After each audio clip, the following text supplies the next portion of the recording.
I poštovani gledalci, za sam kraj našeg jutrašnjeg druženja, kako sam malo čas i kazala, predstavit ćemo vam nevladinu organizaciju Bubulj, koja je nedavno održala promociju kratkometražnog igranog filma Preobražaj. Šta je cilj, šta je osnovna misija ovog filma koji je pomognut od strane opštine Bar? Pitanja su na koje će nam odgovore ovog jutra dati Aleksandra Ivanović. Dobro jutro i dobro nam došli. Dobro jutro, hvala na pozivu i veliki pozdrav za sve gledalce. Aleksandra, od kada postoji nevladina organizacija Bubulj i šta je njen osnovni cilj? Pa, nevladina organizacija Bubulj osnovana je 2005. godine i nekako nakon svih ovih godina postojanja zaista na naše veliko zadovoljstvo postaje sve teže i nabrojiti i izdvojiti projekte koje smo realizovali. Tako da iza nas je i 17 godina rada, ali zaista jednog divnog prijateljstva i konstantnog učenja i usavršavanja i tih nekih profesionalnih izazova. Tako da kada smo osnivali nevladinu organizaciju Bubulj, negdje prvenstveno ti neki prvi projekti bili su posvećeni našem gradu i željeli smo da kroz snimanje različitih video formi nekako promovišemo i turistički potencijal i prirodne ljepote, ali i taj neki civilizacijski i kulturni miks po kome je Bar zaista specifičan. Tako da namjera nam je bila da kroz neke onako autentične i dopadljive forme istaknemo i kulturno nasleđe i prosto to neko prožimanje različitosti koje je zaista vidljivo na svakom koraku i na morskoj, ali i na jezerskoj obali Bara. Tako da to su bili neki od naših prvih projekata poput video razglednice Bara, zatim filmova o Skadarskom jezeru, o maslinarstvu, o starom gradu Baru. Sad, paralelno sa svim tim nekim aktivnostima u Bubulju, mnogi naši članovi su i studirali, zapošljavali se, odlazili u inostranstvo pa se vraćali i to neko znanje i različite ideje i prosto različite iskustva vodile su nas ka tome i da širimo spektar tema, pa smo se bavili ekologijom i obrazovanjem, zaštitom životne sredine, ali i nekim društvenim problemima, tako da smo snimali namjenske filmove i dokumentarne, ali i tako neke komercijalnije forme poput reklama, nekih kampanja, kao i velikog broja muzičkih spotova.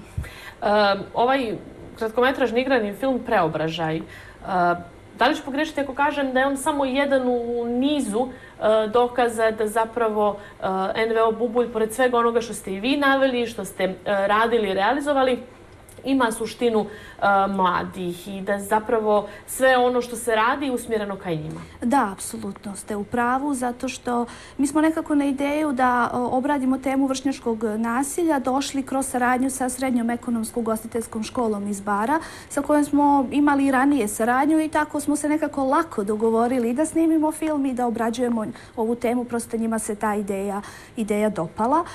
Tako da film smo snimili u saradnji sa profesorima i učenicima ove škole, kako sa članovima dramske sekcije, tako i sa drugim profesorima i učenicima koji su sve to probali i kao glumci. Tako da naša neka primarna ideja bila je da radimo dugometražni film i uradili smo i scenario, međutim korona na neki način nam je stvarala i određene poteškoće, morali smo da se prosto prilagodimo situaciji. Tako da iskratili smo scenario, zatim smo i na neki način ograničili broj učesnika i pažljivo smo naravno i planirali te dane snimanja, tako da smo posle snimali u septembru. Prije par dana realizovana je projekcija pomenutog filma. Kakva je bila reakcija publike, jer obzirom da je film, osim drugih partnera koji su vam pomogli u realizaciji istog, dobio i naišao na podršku opštine Bar i prvog čovjeka grada Bara. Da, pa kao što ste rekli, naš kratkometražni igrani film Preobražaj premijerno je prikazan prije 2 dana. Prvo u barskoj publici, zatim i široj javnosti putem YouTube-a.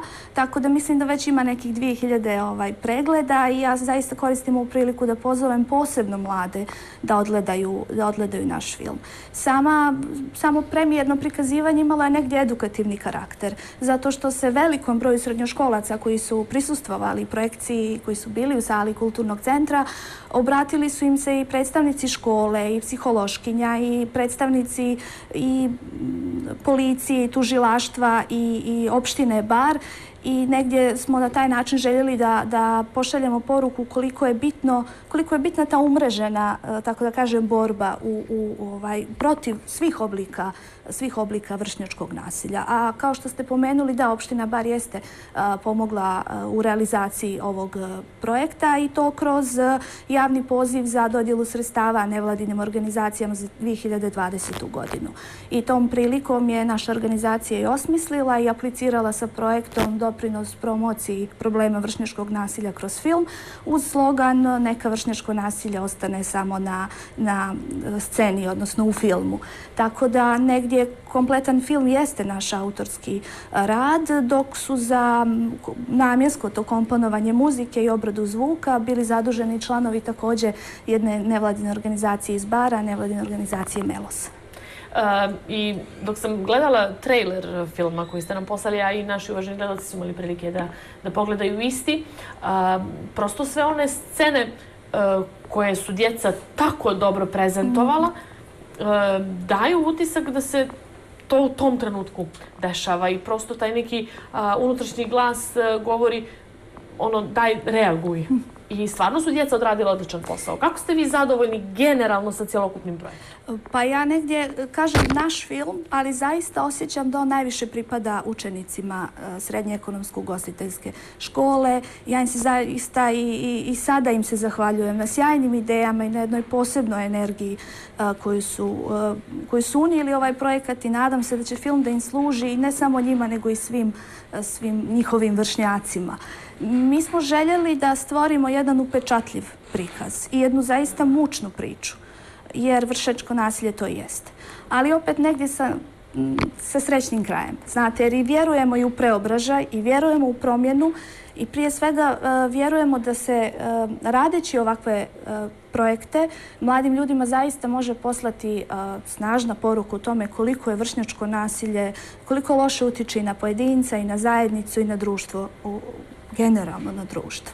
I negdje smo zaista se trudili da prikažemo svu besmisao vršnjačkog nasilja i to je jedan put koji vodi u patnju i stvarno može da bude poguban za sve one koji se na njemu nađu.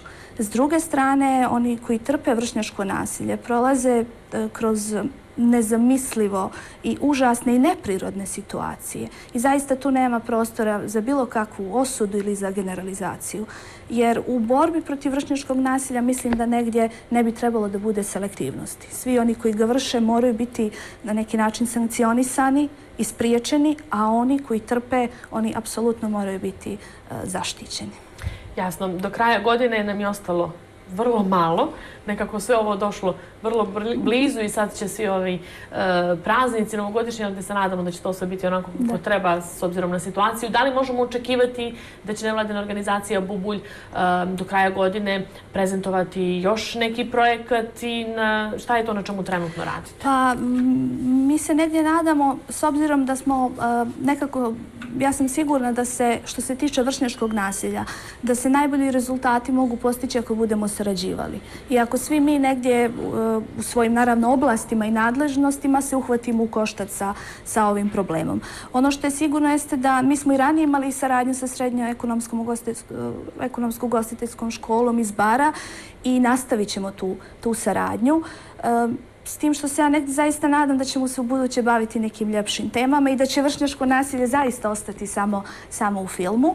Ali do tada negdje ostaje nam i da stvaramo i da opominjemo, da podsjećamo na ovu temu, da ne gubimo vrijeme, da ne skrećemo pogled i da ne generalizujemo stvari. Jer negdje zaista mislim da mi mladim ljudima moramo biti dobar primjer. Moramo da usaglasimo ono što im govorimo i kako se ponašamo.